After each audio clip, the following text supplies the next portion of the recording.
One Zambia, one nation. With the news on TV2, my name is Joyce Toby. The headlines. President Edgar Lungu has officially opened the first session of the 12th National Assembly, at which he spelled out the blueprint for national development over the next 5 years.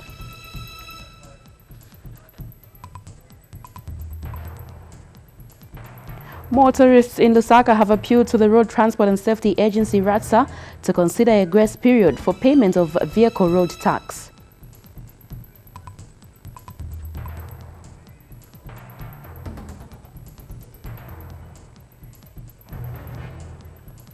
Coming up in sports, the Football Association of Zambia FAZ says preparations to host Nigeria in the first leg of the Russia 2018 World Cup qualifier scheduled for 9th October 2016 have advanced.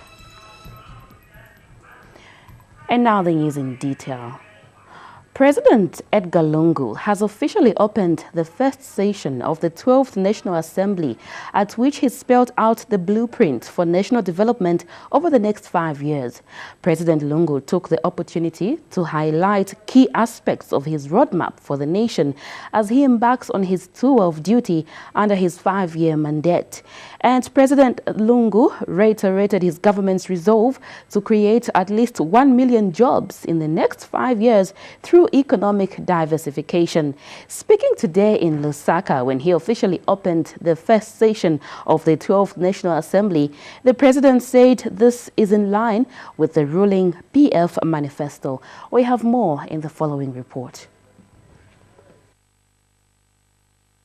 The Commander-in-Chief of the Armed Forces walked into the chambers to officially open the first session of the 12th National Assembly, accompanied by some traditional music.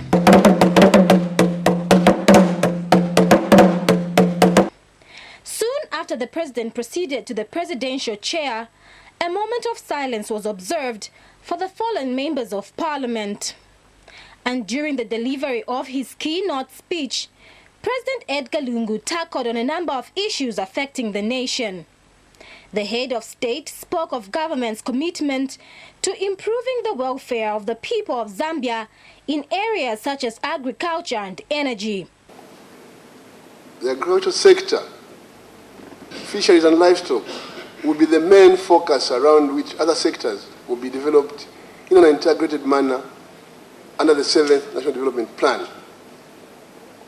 Agriculture will therefore be the major priority of our economic diversification agenda. We are still in the wake of the unavoidable but disruptive load shedding that the country has experienced since 2015. This energy crisis has played a part in our economic downturn over the past months. Energy independence for the nation, and also for as many Zambians as possible, is now more than ever an important national goal. The character of the conversation around how we source energy, what type of energy we use, who owns that energy, must now focus on ensuring that energy is cheap, abundant, and reliable for as many Zambians as possible.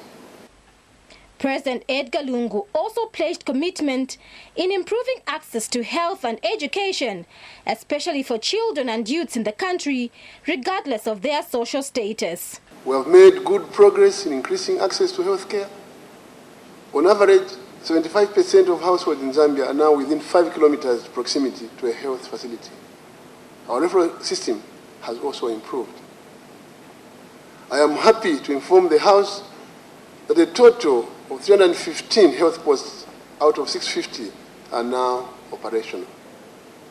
We have also commissioned and opened a total of 9 district hospitals since my last address to this august House. We do not inherit our country from our forefathers or ancestors. We borrow it from our children. I've mentioned before our plans for youth skills development, national development, including participation in the national economy as entrepreneurs. Today, I wish to mention that my government will not only look to train youths and children to become better business people, but will also involve them meaningfully in the development of our country. The president also spoke strongly against corruption. The fight against corruption in all its forms is a key tenet of democracy and good governance. My administration and not relent in its fight against corruption, money laundering, and drug trafficking. We will take the fight against these vices to every corner of the country and to every institution, be it public or private. There will be no sacred cows, and there will be no sacrificial lambs. We will not allow corruption, drug trafficking, and money laundering to rob Zambia of its resources, deny its people the development that they need, and the right to quality services. However, UPND members of parliament were not here in the chambers to listen to President Lungu's pronouncements as they shunned the official opening of the National Assembly. Interesting to note are new entrants in parliament. These are Kabushi Member of Parliament Bowman Lusambo, Matera Member of Parliament Lloyd Kazia, Kasama Member of Parliament Kelvin Sampa, and Kanyama Member of Parliament Elizabeth Piri, among others. The 12th session of Parliament has a total number of 164 members.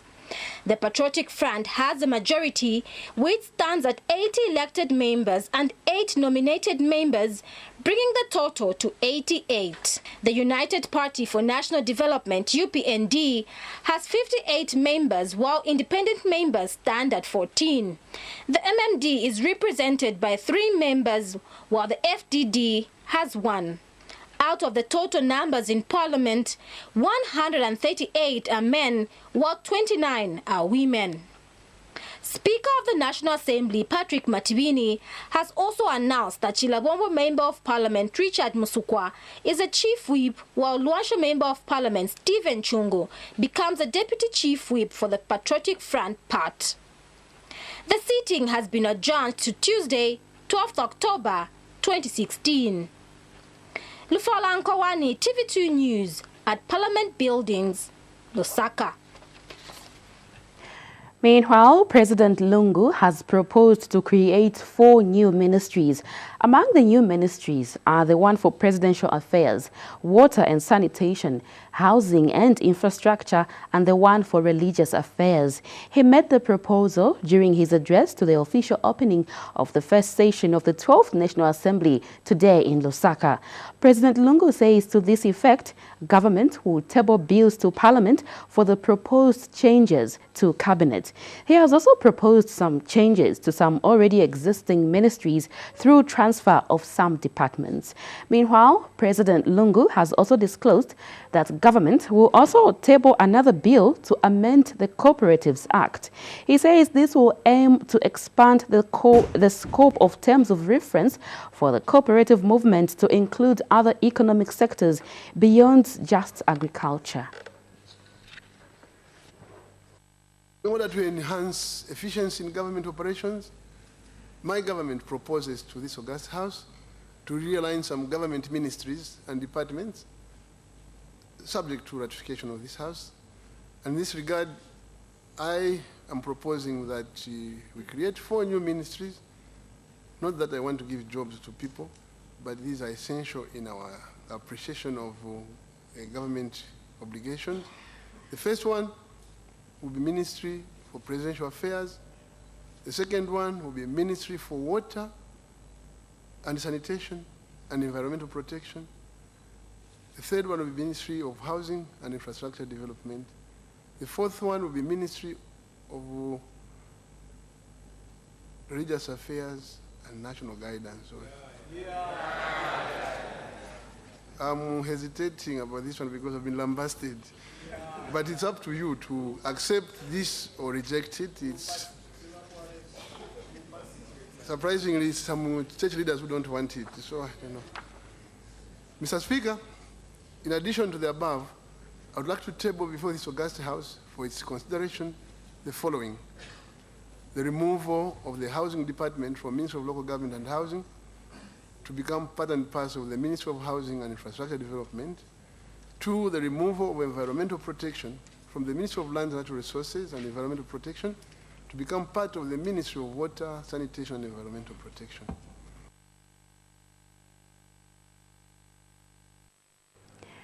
Meanwhile, various stakeholders have welcomed President Lungu's speech at the official opening of the first session of the 12th National Assembly. British High Commissioner to Zambia, Fergus Cochrane Diet, has welcomed the 12th National Assembly presidential speech, saying it is good for national economic development policy direction. He has since praised President Edgar Lungu for outlining measures aimed at stabilizing the economy. The British envoy was speaking in an interview soon after the official opening of the first session of the 12th National Assembly by President Lungu. Delphista Lungu has more in this report. Building an integrated multi-sectoral approach to development that enhances inclusiveness in development without leaving anyone behind was the theme for the first session of the 12th National Assembly. President Lungu has clearly outlined his vision and focus of his administration from 2016 to 2021. The president wants to see linkages between various sectors to ensure they move at the same pace in terms of development. President Lungu said this would strengthen government ministries. And the presidential speech has been appreciated and held by well-meaning Zambians. I think it's a very good thing for Zambia to have that stability.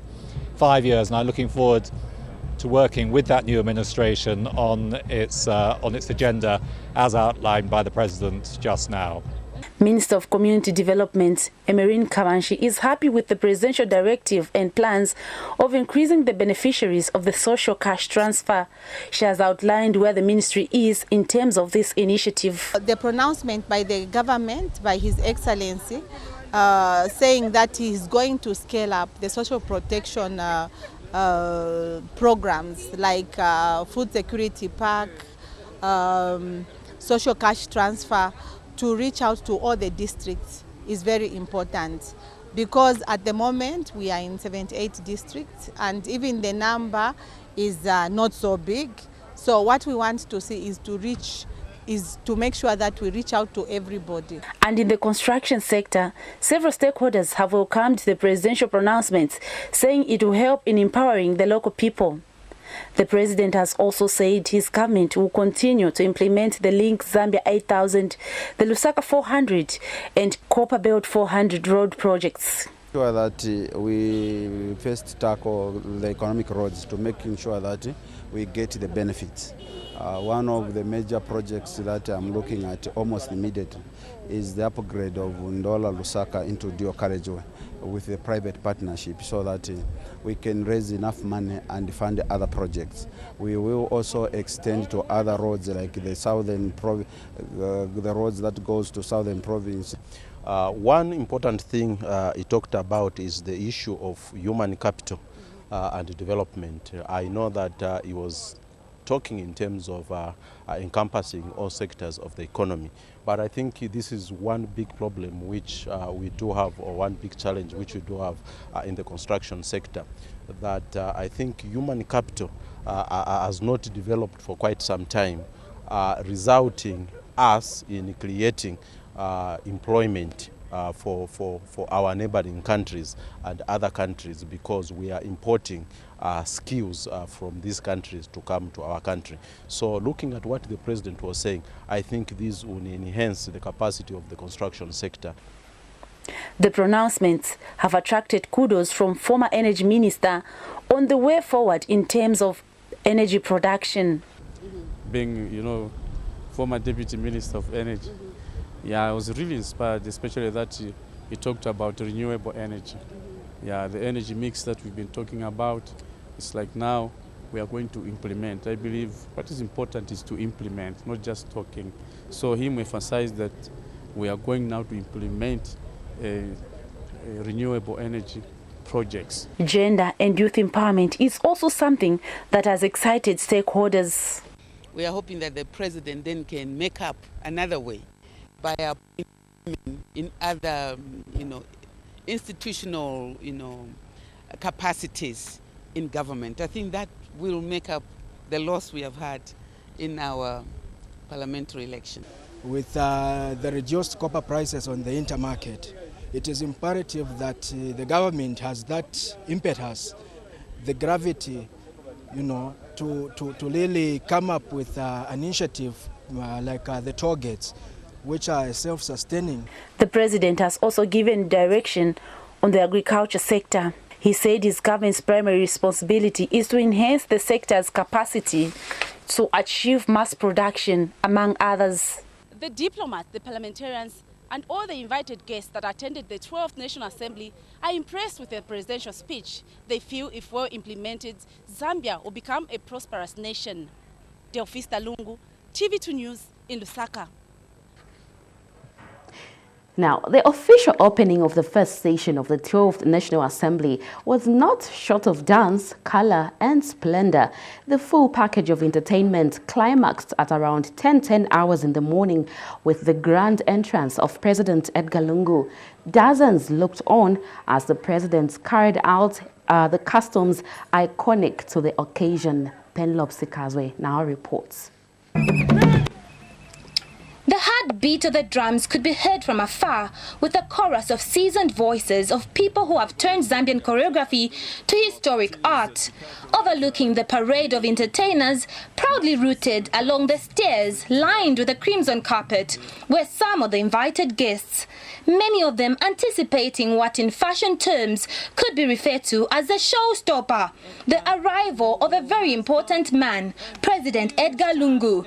The moment came minutes after 10 hours this morning, and it was a presidential escort that first caught the eye. More than 10 beasts with blue wrappers, well tamed by officers, heaved their chests forward. And in the middle of this performance, the dark vehicle carrying the president, which made a stop at the usual place. So, as the president comes on, you can always just ask what he's got. President Edgar Lungu stood tall in his grey suit, and as tradition dictates, he went through the motions that have become customary to the usual splendor of the occasion. The 21-man gun salute, the fly past, and the inspection of the guard of honor happened in a space of about 5 minutes before he trudged up on the red carpet laid down in his honor. Earlier, the vice president had also made a similar entrance in white, moments after other high-profile individuals. The physical splendor of this grand occasion was not only limited to the people doing the dances and various aspects of entertainment. There were some who were dressed to kill. An occasion this grand would not be so colorful without the mention of the dress code. From stiletto heels to the maroon suit and the flamboyant hats, the theme of the dress code screamed fabulous. The summer colors were loud and bright, and many looked distinguished in their well-tailored suits. All of them eager to hear what the president had to say. More than an hour after the president gave his speech, he walked out to a cheerful crowd, and his exit was just as splendid as his entrance. Penelope Sikazwe, TV2 News, Lusaka. And as President Lungu opened the first session of the 12th National Assembly, those who could not proceed to Parliament grounds had to follow proceedings on television and radio. And several Lusaka residents are happy that President Lungu has emphasized the need to diversify the economy through agriculture. Take a look. Business with little or no care of what's happening. But for some, concerned with government pronouncements on their welfare, want to listen for themselves. With his favorite drink, he follows the presidential speech at the National Assembly. Some had to stop their official business to listen to President Edgar Lungu make pronouncements that will determine the next 5 years. Taxi drivers in Lusaka's Mandevu compound are all listening to President Lungu on ZNBC Radio 2 and are happy with the pronouncements. I hear him talk like this. I think he has the poor people at heart. He's really thinking for the poor. I enjoy it when he wants to take agriculture at another level. He's really thinking of agriculture as our next important commodity to even export. The president is thinking for us, and he wants to accomplish the promises he made. Most saloon and bar operators in Lusaka's Matero compound had to switch to the proceedings on ZNBC TV1 so that they are not left out on the pronouncements. That is very vital to the nation, and everyone is looking forward to see what will happen after the opening of this ceremony. Move. You start with a step. Okay? So if we empower our farmers with new modern farming methods, with the inputs, capital, you will find that in 5 years' time, our economy will be doing very, very, very good. Quite good. I can see there are a lot of progressive clauses he has included, although he hasn't exculpated on the way we deal with the energy sector. President Lungu has laid the ground, building an integrated multi-sectoral approach to development that enhances inclusiveness in development without leaving anyone behind. And for now, everyone needs to be involved and no one is supposed to remain behind. Mulan Sofu, TV2 News in Lusaka. Young African Leaders Initiative Yali President Andrew Ntewewe says Zambians expect more from the current crop of members of parliament. Mr. Ntewewe says he therefore expects parliament to provide effective checks and balances to other organs of government. He also says he expects the levels of debate in the House to be enhanced because all parliamentarians have a minimum of a grade 12 certificate. Mr. Ntewewe says there is also need for parliamentarians to constantly visit their constituencies if they are to be relevant. He said this today on TV2's Morning Live program during the News and Current Affairs segment program. You are watching TV2 News at 18 hours. We take our first break. Still to come, Transparency International Zambia TIZ calls on government to table the Access to Information Bill before Parliament. This and more stories coming up after the break. Stay with us. We continue with the news. Former President Kenneth Kaunda says the future of humanity lies in continuous re-education. Dr. Kaunda also says it also depends on the need to create a country of shared values anchored on the motto of One Zambia, One Nation. He said this in Lusaka today in a speech read on his behalf by Cavendish University Vice-Chancellor Professor Mutale Musonda during the 9th graduation ceremony of the institution. Meanwhile, Dr. Kaunda has appealed to cooperating partners of the university to continue with the assistance they are rendering. Here is a report. Cavendish University has held its 9th graduation ceremony. 461 students have graduated on this day, and the event was highlighted with entertainment by a dance troupe.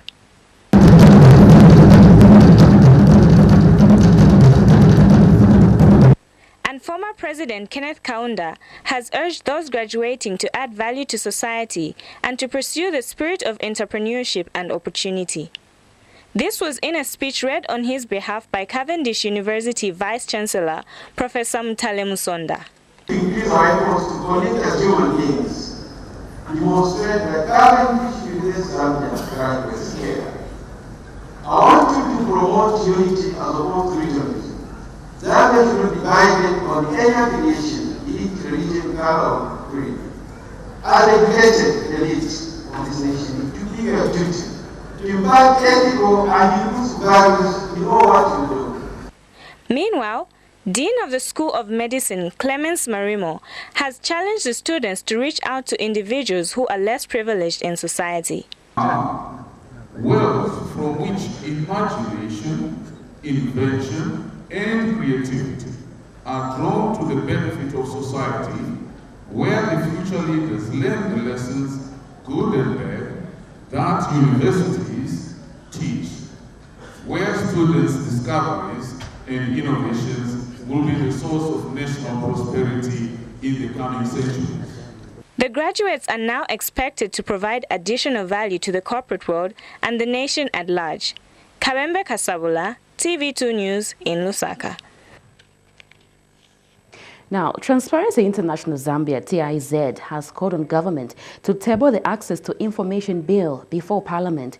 TIZ Executive Director Goodwill Lungu says the Access to Information Bill empowers citizens to hold their governments accountable. Mr. Lungu says the existing laws require effective implementation. He says a legal framework guaranteeing access and right to appeal in cases where information has been wrongly withheld needs to be accompanied by an enabling environment.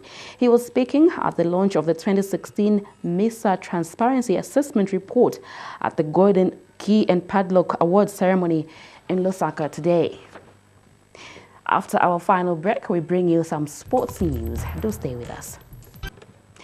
In sports news, the Football Association of Zambia FAZ says preparations to host Nigeria in the first leg of the Russia 2018 World Cup qualifier scheduled for 9th October have advanced. FAZ General Secretary Ponga Liwewe says all is set and preparations will intensify as the match day draws closer.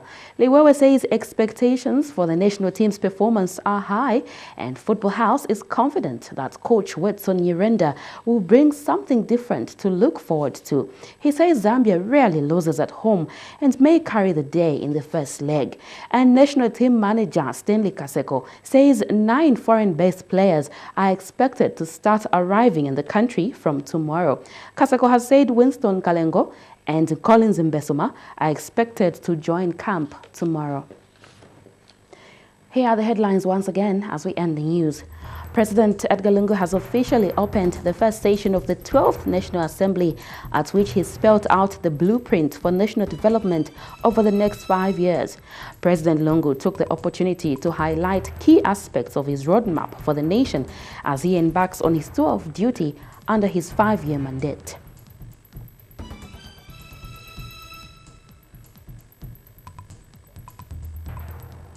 Motorists in Lusaka have appealed to the Road Transport and Safety Agency RATSA to consider a grace period for payment of vehicle road tax. And today, long queues characterized most post offices and RATSA offices in the city as people tried to beat the deadline for payment of road tax.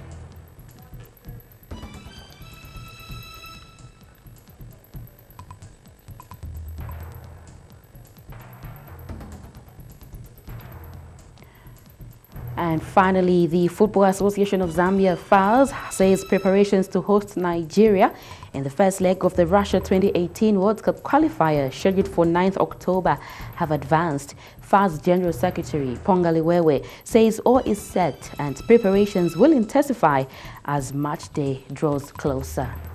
Thank you so much for your time. We'll have more news coming your way at 20 hours tonight. My name is Joy Siatobi. Good night.